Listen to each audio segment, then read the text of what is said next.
Hello, we're presenting RobMan, a chess-playing robot.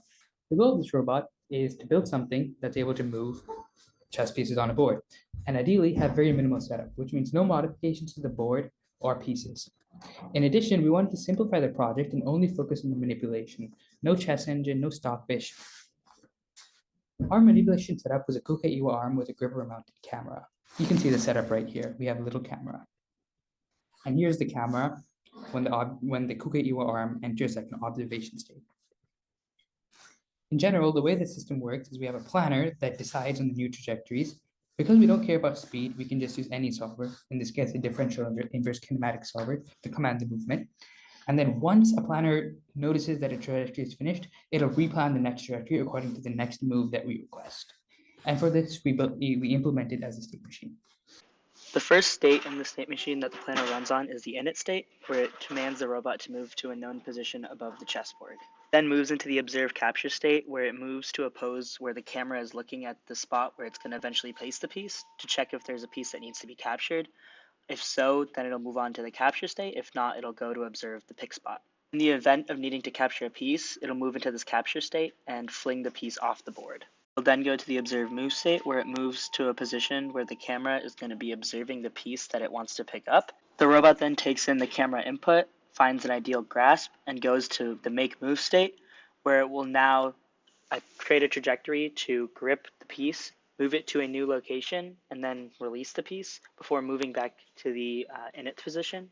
It'll also query what the next move is, and if there is a next move requested, so let's say like moving a pawn then moving a knight, then it will begin the state machine again, going back to the observe capture spot, this time looking at the subsequent move.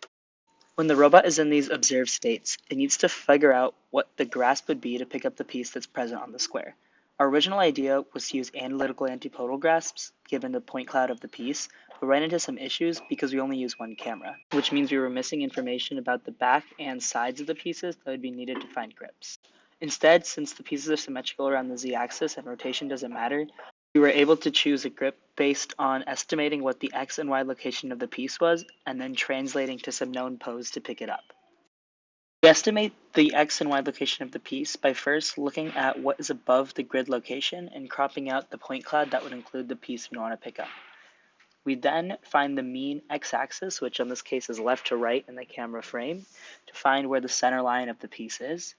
And since we have a point cloud that only includes one half, the front half of the piece, we know that the deeper we go into this point cloud, we get closer to identifying where the y-axis center line is, which we eventually find by taking the 95th percentile y-axis depth location. When testing grasps, we were able to identify the pose within 0.3 centimeters of the actual location, but even with the largest error we encountered, the gripper was still able to pick up the piece. This is because as the gripper closes, any offset or error in the x direction gets mitigated by the grippers pushing the piece towards the center as it grips. The y direction error is mitigated by having the gripper at a more relaxed angle, not directly above the piece, so that small variations in the y-axis will still have some part of the gripper there to pick up the piece. We tested a lot of our edge case positions by moving pieces during the start in playing chess games, or by looking at it re-grasping misplaced pieces.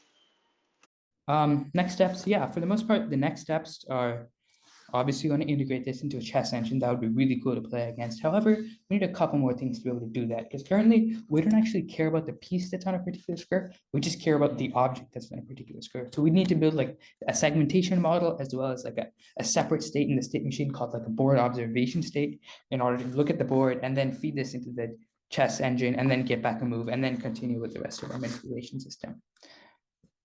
Thank you.